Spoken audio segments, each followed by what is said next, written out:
de voir cet homme qui n'est pas, qui n'est pas riche, qui est un peu artiste, mais qui décide d'aller se battre pour ramener de l'argent dans sa famille, et de voir la dignité de sa femme toute la soirée qui passait autour de nous proposait un petit peu de ce samagone, nous proposait remplissez nos assiettes, et on sentait en même temps que les larmes étaient là au bord des yeux, mais elles se retenaient par dignité. Voilà, ça c'est un type de guerrier qu'on voit beaucoup en Russie.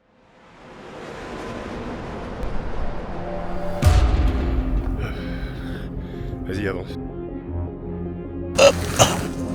Pour montrer où on est dans un... He want to give you a mobile phone. Okay. Qu'est-ce qu'on va faire? Alors on va visiter un village. Qui sort de ce tube de 152 mm.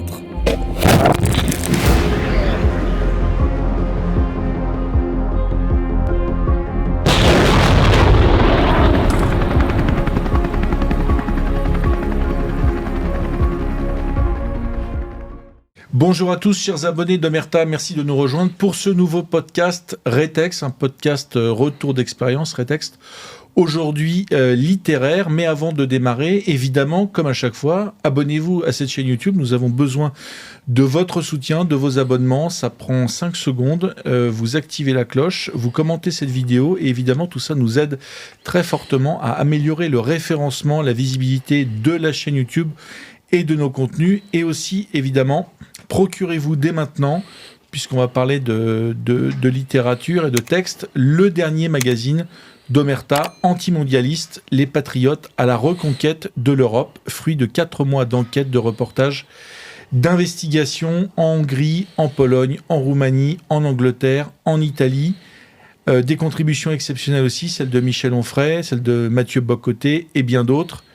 Et ce magazine, eh bien, il permet de comprendre une problématique fondamentale, celle du mondialisme et des peuples européens qui aujourd'hui se réveillent pour être tout à fait direct, ne pas mourir tout simplement. Voilà, donc, et vous procurer le magazine d'Omerta, c'est aussi un bon moyen de soutenir le travail de notre rédaction. Alors aujourd'hui, on fait l'épisode 2 de la rencontre avec un auteur. Cet auteur, vous le connaissez pour certains d'entre vous, il s'appelle Paul-Henri Guiter. Bonjour Paul-Henri. Bonsoir Charles, merci de me recevoir à nouveau. Merci de nous avoir rejoints. Alors, tu as un profil atypique, je le redis, parce que on a fait une première vidéo ensemble au mois de décembre. Certainement que beaucoup de ceux d'entre eux qui nous regardent aujourd'hui n'ont pas vu cette vidéo. Tu as un profil atypique, parce que, évidemment, tu es auteur de géopoétique, on va revenir là-dessus. Tout à fait. Mais tu es aussi, tu as travaillé pendant de très nombreuses années en tant qu'expert et conseiller en sécurité en Russie, notamment pour une clientèle étrangère. Et donc tu connais très bien, je dirais, la Russie, le monde slave, tu connais aussi bien l'Ukraine, et tu as décidé d'écrire un deuxième ouvrage, Chant pour une nouvelle Odyssée, aux éditions de l'Inventaire, et qui revient en partie, parce qu'évidemment, je crois que tu as plus de 20 ans de Russie à ton actif, donc tout à fait, ouais. Tout ne peut pas être écrit en un livre, mais qui revient sur ton expérience en Russie, mais en particulier dans le Donbass en guerre avant 2022, dans le Donbass en guerre après le déclenchement de l'opération militaire spéciale de Vladimir Poutine le 24 février 2022. Et ce récit, je dois dire, je le recommande à nos auditeurs parce que il y a aujourd'hui peu d'ouvrages d'aventures qui, en fait, ne sont pas uniquement de la fiction ou qui ne relatent pas des anecdotes qui ont été vécues par d'autres. Toi, l'intérêt, je le dis tout de suite, de ce livre, c'est que vous allez être en immersion dans cette guerre du Donbass, dans cette guerre d'Ukraine, avec l'auteur, avec Paul-Henri, mais dans des choses qui en grande partie se sont réellement passées, que tu as vécues. Donc c'est un regard, puisqu'il y a peu de récits finalement, notamment à l'écrit de ce qui se passe sur place, vu par un étranger, pas vu par un Russe, vu par un Français. Mais il n'y a pas que ça. Il y a une partie de réalité, des choses que tu as vécues, Et puis il y a une partie de fiction. Alors ma première question, elle est simple. Tu aurais pu choisir de faire un ouvrage consacré uniquement à des récits et à ton aventure et à tes expériences. Et je crois d'ailleurs que tu pourras en écrire 10 tomes. Là, tu as choisi de faire de l'expérience personnelle et de la fiction. Alors pourquoi avoir choisi d'injecter de la fiction alors que tu avais la matière pour faire uniquement du carnet de voyage, du récit personnel? Déjà, ça commence par un vieux rêve. Je rêvais d'écrire un roman, d'écrire des romans dans une belle maison d'édition, et c'est le cas. Et pour moi, il y a 2 grands types d'écrivains. Il y a ceux qui, dans une soupente du quartier latin, peuvent inventer un monde, ne jamais en sortir, et c'est magnifique. Et il y a ceux dont je me réclame un petit peu. Je pourrais citer évidemment Kessel, Saint-Exupéry, qui sont des gens qui ont vécu, qui ont voyagé, qui ont pris parti, et qui ont choisi eux aussi le roman. Certains, comme Kessel, étaient journalistes, donc il a fait des articles. Souvent, ces articles sont devenus des romans par la suite. Et il a fait le choix du roman pour décrire les gens, pour décrire les choses, pour passer des messages. Et je pense que dans le temps, on peut lire du Kessel sans être au courant des épreuves historiques qu'il a traversées, et il en ressort toujours des choses extrêmement intéressantes. Un article vieillit, alors qu'un roman essaye, c'est ce que j'essayais avec mes personnages, c'est pour ça que le titre fait allusion à Homère, j'essaye de créer des archétypes, j'essaye aussi de créer évidemment des personnages mythologiques qui reprennent des gens que j'ai rencontrés, avec qui j'ai vécu, avec qui j'ai pu vivre des aventures, mais c'est eux et ce ne sont pas eux en même temps, c'est des grands archétypes. Le titre du livre, on en avait parlé, Chant pour une nouvelle Odyssée, fait référence à l'Antiquité grecque, mais on est dans le Donbass. L'essentiel du livre, pas que, mais l'essentiel quand même du livre se passe dans le Donbass, se passe en Ukraine, très loin de la Grèce. Est-ce que tu peux nous expliquer pourquoi cette référence antique, de la Grèce antique, pour traiter la guerre en Ukraine de 2014 à 2025? Pour moi, il y a 2 grandes raisons. La première est, en fait, le Donbass n'est pas si loin que ça de la Grèce. C'était une colonie des Grecs de l'Antiquité. Beaucoup de villes et de villages portent des noms grecs. Odessa, Odysseus, Ulysse, plein d'autres. Donc c'est un peu m'apercevant de ça et en étant surpris moi aussi de cette proximité culturelle que j'avais pas vue avant d'y aller. Donc c'est le premier point. Le deuxième point, c'est parce que je suis évidemment un grand admirateur de l'Iliade et de l'Odyssée, et la forme, on parlait du roman, est-ce que c'est un roman, etc. La forme de l'Odyssée, c'est-à-dire là, vous verrez, on est à moto, les motos sont comme des nefs, on est dans cette steppe qui est comme une espèce de mer sans fin, avec des villes qui sont posées et qui pourraient faire penser à des îles. Et comme dans l'Odyssée, chaque île est une nouvelle aventure, c'est aussi des nouvelles rencontres, et donc c'est produit un petit peu la même chose. À défaut de nefs, on avait les motos, et on se déplaçait d'île en île, de ville en ville, et pour la structure du roman, c'était intéressant. Et aussi rajouter un petit côté mystique, donc c'est non seulement un récit qui reprend un petit peu de vécu, c'est aussi un roman, mais c'est aussi chaque chapitre est ouvert par des chants, comme dans les tragédies grecques, qui me donnent un petit peu la tonalité du chapitre. Aussi, avec l'intervention des dieux, montrer que cette terre, comme beaucoup de terres en guerre, est extrêmement mystique. Quand j'ai eu l'occasion de me promener par là-bas, j'ai pu rencontrer des musulmans qui venaient des montagnes du Caucase russe, mais aussi des bouddhistes, mais aussi évidemment des orthodoxes. Et quand on est dans une situation où la vie et la mort se jouent à peu, il y a ce retour évidemment à ce besoin de mysticisme.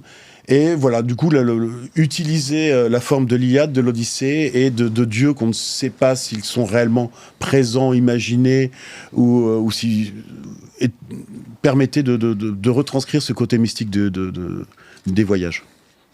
Alors pour poser le cadre, mais j'invite nos auditeurs à regarder la première vidéo dans laquelle nous avions détaillé un petit peu toute cette histoire, enfin toute l'histoire et tout ton récit. tu fais un voyage à moto qui part de Moscou avec un de tes camarades qui est, on va en parler de ce camarade Liechi, qui est un ami, et vous descendez dans le Donbass à moto, qui est un moyen de locomotion qui est quand même peu courant sur un théâtre de guerre, et on vous suit à travers un certain nombre d'aventures dans un périple qui vous conduit quasiment sur la ligne 0. Ce qu'on va creuser aujourd'hui, c'est justement plusieurs personnages de ton récit, et puis aussi ton analyse, parce que tout ce que tu écris permet de, je le disais en introduction, de comprendre un peu mieux ce qui se joue en Ukraine, dans cette guerre, et puis de comprendre aussi, parce que vu d'Occident, ça paraît un peu incroyable, comment ces Slaves, les Russes, comme les Ukrainiens d'ailleurs, tu nous le disais, tu vas pouvoir en reparler, arrivent à tenir dans des conditions dantesques. En ce moment, il fait moins 15 à Kiev, il ne fait pas beaucoup plus dans l'est de l'Ukraine. La neige, souvent, est en train de fondre, donc les soldats sont dans les tranchées qui commencent à être inondées, etc. On a du mal, justement, à le comprendre, à comprendre à quel point les difficultés sont grandes. On a du mal aussi à projeter des Occidentaux, je dirais, dans des conditions et dans une guerre aussi difficile. Donc, ma deuxième question, justement, c'est, toi qui as côtoyé beaucoup de gens, notamment beaucoup de militaires, tu fais une dichotomie entre militaires et guerriers. Alors, est-ce que tu pourrais, peut-être pour le Pékin lambda, effectivement, un guerrier est un militaire est un guerrier. Alors, est-ce que tu pourrais peut-être nous expliquer en quoi il y a justement une dichotomie et on n'est pas forcément les deux à la fois? Je commencerai juste une parenthèse sur les motos. Les motos étaient rares en 2022 quand on a fait les premiers voyages pour accompagner des camions humanitaires. Maintenant, justement, au vu de ces conditions terribles de guerre, qui soient aussi bien liées au climat qu'à cette guerre qui est le pire de 14-18 des tranchées, le pire aussi d'une guerre fratricide, d'une guerre quasi civile, et de la technologie, une guerre archéo-futuriste, où on peut être tapé par le dieu de la guerre, le canon, le 155 d'OTAN, mais on peut être aussi par ces nouveaux dieux de la guerre qui font être en plus de morts que les canons, qui sont les drones, ces espèces de moustiques qui sont partout, et qui tirent leurs fils. Maintenant, on voit des champs remplis de fils. Donc, dans ces conditions terribles, il y a les militaires et les guerriers. Pour moi, et là je reparlerai un petit peu de Saint-Exupéry, en utilisant des mots qui vous paraîtront peut-être un peu durs. Saint-Exupéry il parlait de deux types d'hommes. Il parlait des hommes et il parlait de ceux qu'il appelait les cafards. Et c'était pas dit dans le sens il y a deux races, deux types de personnes différentes. C'est juste que le monde moderne amène et technologique à une vie semblable à des insectes. Et pour s'en extirper, pour devenir des hommes, il faut vivre des événements extraordinaires. Et là, j'en viens à la différence entre militaire et guerrier, ou entre bourgeois, militaires et guerriers. Il y a ceux qui, toute leur vie, resteront dans une vie proche du fait du monde moderne, proche d'une vie d'insectes. Il y a ceux qui ont la chance, une fois de temps en temps, dans leur vie, et ça arrive souvent aux Russes, parce qu'ils ont toujours une histoire qui est tellement agitée, toutes les guerres, Tchétchénie, Ossétie, la Syrie, l'Afrique, pour ceux qui préfèrent les palmiers, mais aussi les crises économiques, etc. Donc il y a ceux qui sortent de cet état et deviennent des hommes poussés, si j'ose dire, par le terreau de l'action, poussés par... Et enfin...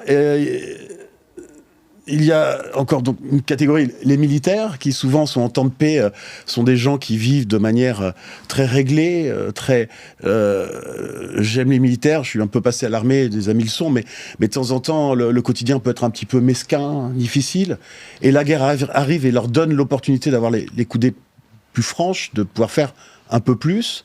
Et après, il y a les guerriers.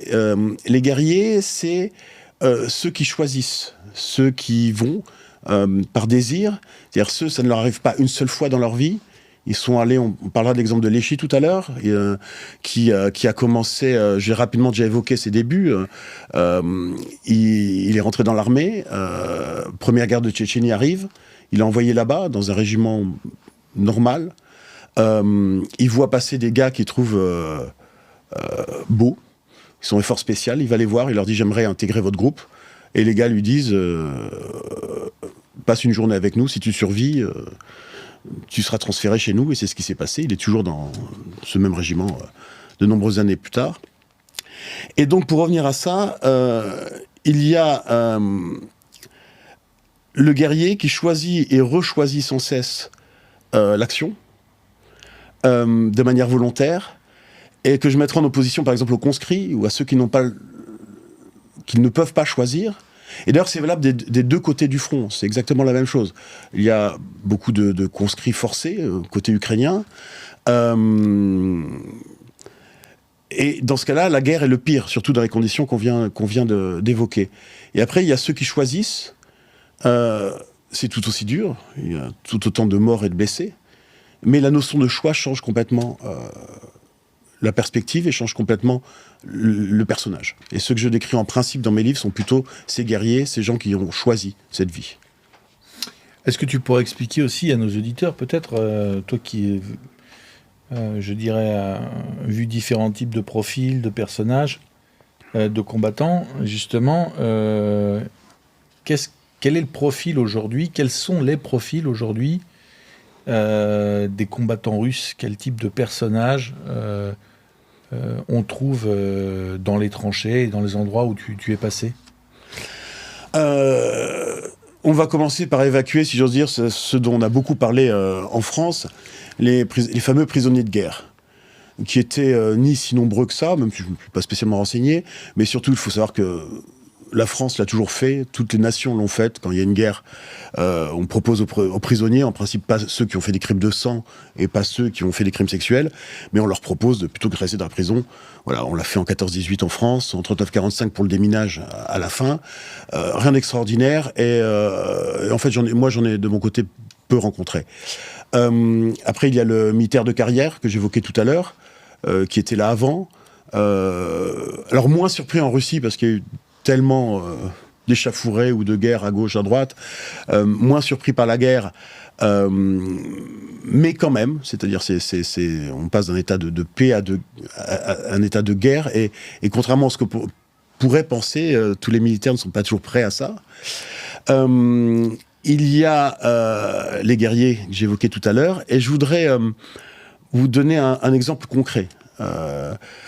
Dans mon livre, à un moment, il y a une soirée et un jeune homme qui est là avec une guitare et qui chante, que j'aime beaucoup, qui est auteur-compositeur, et qui chante une petite ritournelle en hommage à un guerrier russe très connu qui a le surnom du barbu. Il y en a plein qui ont ce surnom-là, mais celui-là est spécialement connu, on dira. Et ce gars-là est donc compositeur de musique. Il a un espèce de petit centre pour les enfants dans la banlieue de Moscou. Il peut faire un peu de paintball et des choses comme ça. Et il s'est retrouvé, il y a 1 an et demi, en difficulté financière.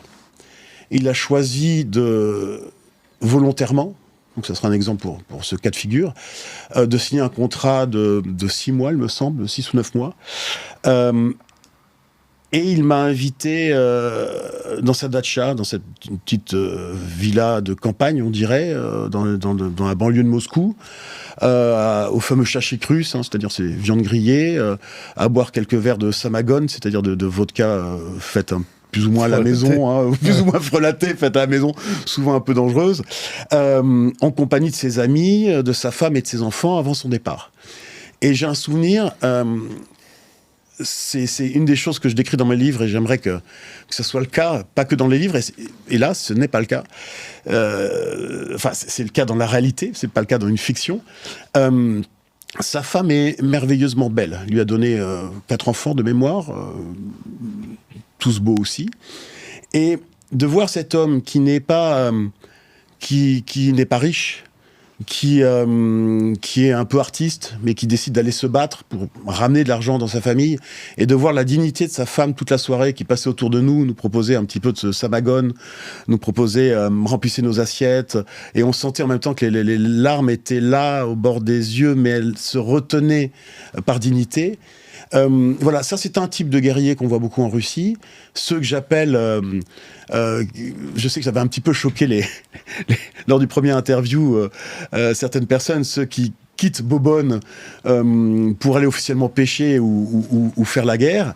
Enfin, officiellement pêcher, évidemment rejoindre leur groupe d'amis et faire la guerre avec. La Bobonne, peut-être celle qu'on imagine, ce que j'appelle les Bobonnes mayonnaise, celles qui font de la mayonnaise du matin jusqu'au soir, qui aiment leur mari, que leur mari aime, mais de temps en temps, ils ont besoin d'un petit peu d'espace. Ou ça peut être comme cette jeune femme, une femme merveilleuse et très belle.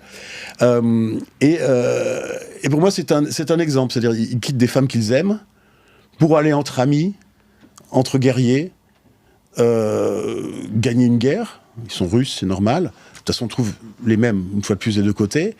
Mais aussi, comme ils appellent dans leur argot, danser ou pêcher, c'est-à-dire avoir des activités d'hommes entre hommes, loin de Bobonne. Que justement, c'est ce qui leur permet de comment dire, en restant finalement des hommes traditionnels, tels qu'il y en a toujours eu, y compris en France, enfin un peu moins en ce moment. On est plus sur de l'hybride, mais est-ce que c'est pas justement cette forme aussi de rusticité, d'amour de la nature, peut-être d'amour d'un sport qui ne demande pas d'activités sportives, qui ne demandent pas forcément des sommes folles, des infrastructures extraordinaires. On sait que les Russes, ils vont faire d'activités physiques en bas de chez eux. Il y a dans tout Moscou, dans toutes les villes russes, il y a toujours des parcs avec, tourniquettes, oui, avec des installations, des barres parallèles qui permettent de faire du sport sans rien payer. Voir des sacs de boxe. Donc, le fait d'être toujours quasiment de manière anthropologique des hommes traditionnels, est-ce que c'est pas aussi la raison pour laquelle ils sont capables de faire cette guerre, et pas forcément d'aimer cette guerre d'ailleurs, mais en tout cas de l'accepter, de l'assumer, et tu disais le guerrier qui part, tu prenais l'exemple de cet ami qui quitte sa femme, etc., mais quasiment qui devance l'appel du commandant en chef, Vladimir Poutine, pour les Russes. Tu as l'impression qu'ils sont quasiment, pour ces guerriers, je ne parle pas des conscrits, etc., mais pour ce type d'hommes qui sont... c'est quasiment, ils ont le sentiment d'appartenir à une aventure patriotique, à une aventure historique. Bien sûr. Déjà, la rusticité, j'avais des bureaux pour ma boîte de sécurité, par exemple dans le Grand Nord, et il arrivait qu'un de nos employés parte le matin, dise à sa femme qu'il allait acheter des cigarettes, et rencontre un ami, puis ils partent marcher, et de là, ils vont à leur dacha de chasse. Finalement, il reste 2-3 mois, ce qui nous posait des problèmes de temps en temps, 2-3 mois en trappeur, vivre entre amis dans des conditions extrêmement dures du nord de la Russie. Et beaucoup de Russes sont comme ça, beaucoup de Russes chassent, pêchent, vivent dehors, sont loin justement de cette vie d'insecte qu'amène la modernité, et ça les rend aptes à cette guerre. Et une fois de plus, je ne veux pas rendre cette guerre trop poétique. C'est évidemment, ces gens-là, ils vont, comme tu le disais, par amour de leur pays, on pourrait appeler patriotisme, pour des raisons de temps en temps financières, les deux mêlés. Mais ce n'est pas la guerre qu'ils aiment, c'est de se retrouver entre hommes, comme à la pêche. Et une fois de plus, cette fraternité humaine que tu as dû voir toi aussi sur les différents théâtres d'opérations que tu as fréquentés, ce que les gens regrettent, ce n'est évidemment pas les tripes, la boue, le sang. Ce que les gens regrettent, c'est ce binôme, c'est ce groupe d'amis qui sont prêts à mourir pour toi et toi pour eux. Chose qu'on ne retrouve évidemment pas dans le monde civil. Toi, tes amis, tes camarades Liéchi, par exemple, ou cet ami qui quitte sa femme, est-ce que quelle acception ils ont de la mort, finalement, et quelles idées ils s'en font, et est-ce qu'ils y sont préparés d'une manière ou d'une autre? Alors je dirais par deux voies différentes. La première, tous, en Russie, l'orthodoxie est forte, où j'ai d'autres exemples, d'autres camarades, certains dagestanais, etc. Dans ce cas-là, c'est l'islam, voire des bouddhistes. Et la deuxième chose, c'est que, je ne l'ai pas évoqué tout à l'heure, mais dans les types de militaires, il y a ces militaires professionnels, ou ces guerriers professionnels, qui ont créé des espèces de lignées de guerriers. Le cas de Liéchi, par exemple, deux de ses fils, ses deux fils, l'un est en école des forces spéciales et l'autre est dans le groupe de forces spéciales de son père, a porté le treillis, quand il allait se promener du côté du Moyen-Orient, le treillis que portait son père. Donc ils se sont passés, c'est la même âme, ils ont la même cuirasse, la même armure qui se prête, et la même âme. Et finalement, si l'un disparaît, je suis allé à un enterrement d'une personne que je connaissais bien, et pareil, ses fils étaient eux aussi dans l'armée, eux aussi dans les forces spéciales comme le père. Et finalement, les fils prennent le flambeau. Mais il y a un mais, c'est que dans cette guerre, donc ce que j'appelle cette titanomachie, donc face à la machine, je reprends ce que disait Ernest Junger déjà sur la Première Guerre mondiale, mais là c'est une titanomachie plus il y a plus cette technique, une fois de plus, ces nouvelles techniques. Et le problème, c'est que ces gens-là peuvent être un tout petit peu perdus quand les fils meurent avant le père. C'est-à-dire que c'est des guerres qui sont extrêmement gourmandes en vue humaine des deux côtés. Et voilà. Mais bon, une fois de plus, les Russes, les Ukrainiens, on le voit des deux côtés, sont extrêmement forts et résilients. Et même si cette guerre est spécialement difficile pour tout ce que je disais, guerre technologique, guerre d'artillerie, guerre civile, guerre... malgré tout ça, ils sont là, ils tiennent. On le voit depuis 3 ans maintenant. Alors là, tu parlais des lignées de combattants, de guerriers, mais il y a aussi des profils un peu plus atypiques. Alors, il y a des profils féminins aussi, c'est le cas dans ton livre, qui vous suivent parfois dans certaines aventures. Et puis il y a des profils masculins, mais complètement atypiques. C'est-à-dire qu'on a même des artistes. Alors, est-ce que tu pourrais nous expliquer comment est-ce qu'on retrouve parfois des artistes russes dans les tranchées, sur un acte volontaire en plus? Sur des actes volontaires, oui, bien sûr. Il y a deux choses. Il y a d'abord les jeunes femmes. C'est une société traditionnelle, ancienne, mais un petit peu comme dans la féodalité française. Ça ne veut pas dire que la femme n'a pas de pouvoir, n'a pas sa place. Beaucoup de blogueuses russes qui vont en première ligne sont des femmes. Une a disparu d'ailleurs relativement récemment.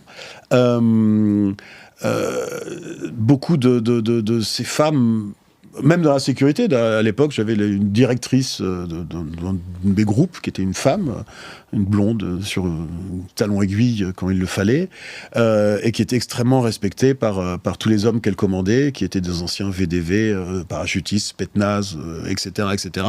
Et ça ne pose aucun problème là-bas. Pour les artistes, au tout début de la guerre, il y a les penseurs et les artistes ont toujours été importants. Un nouveau monde est en train de se créer en Russie. Une nouvelle société, justement, qui est basée sur les guerriers. Le gouvernement russe fait très attention à ce que les guerriers qui reviennent du front soient mis en avant.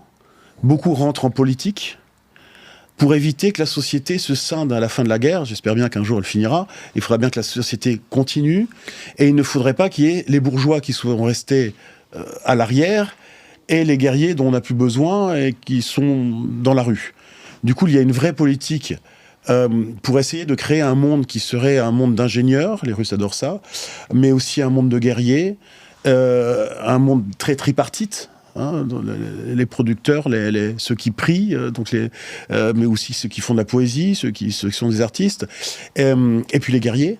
Donc on en revient vraiment à une société tripartite. Et au tout début de la guerre, c'était pas le cas, mais ça y est, il y a un vrai retour. Les artistes sont eux aussi mis en avant, vont sur le front. Il y a les exemples les plus connus, évidemment, il ne va pas sur le front, mais c'est de Douguine, qui a une influence, pas autant qu'on lui a prêté en Europe, mais qui a une vraie influence sur ce nouveau monde qui est en train de se créer.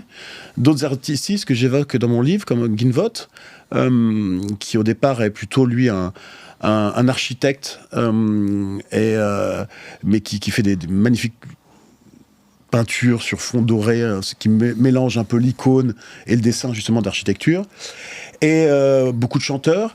Et tous ces gens-là vont là-bas pour comprendre ce monde qui est en train de se créer et l'aider à se développer. Justement, d'ailleurs, ton camarade Yeshi, avec qui tu parcours toutes ces routes du Donbass en guerre, pour notamment faire l'escorte d'un convoi humanitaire que vous accompagnez dans une ville qui vient juste d'être prise par les Russes. Il a justement ce double trait de caractère. Il est à la fois un guerrier, un combattant, mais il est aussi un artiste, un chanteur. Chanteur-compositeur, qui vient de gagner en plus un télécrochet en Russie sur une chanson pour l'opération spéciale. Il était en compétition avec des gens qui ont fait des chansons très classiques, patriotiques, guerrières. Et lui me disait qu'il avait du mal. Il avait écrit des chansons sur la Syrie, il avait écrit des chansons sur toutes les guerres par lesquelles il est passé, sur la Tchétchénie, etc. Et là, il me disait, j'ai du mal, je n'arrive pas à écrire de chansons parce que c'est une guerre entre frères. Je veux la gagner parce que je suis russe, mais c'est une guerre entre frères. Et je n'arrive pas. Et il a finalement fait une chanson sur les ballerines du Bolchoï, en comparant l'entraînement des ballerines, qui est quasiment un entraînement, voire plus dur, autant on dit qu'un entraînement des forces spéciales, et surtout la beauté qu'elles amènent au monde, et dire que finalement ils se battent pour la beauté. Et ce qui est amusant, et ça dit beaucoup du peuple russe, c'est que les Russes ont voté pour cette chanson. Ils n'ont pas voté pour la chanson on a plein de canons et on va attaquer. Ils ont voté sur une chanson qui de manière très subtile, très légère, évoque cette guerre, mais parle plus de la beauté et de l'abnégation du travail. Il y a aussi une forme dans tous les récits que tu partages dans ton livre, il y a toujours une forme aussi un petit peu de second degré chez les personnages, où en fait le tragique ou le danger immédiat souvent est pris quasiment au second degré. Enfin, on en rit, on en discute, on peut aussi philosopher autour de ça. C'est impensable en France.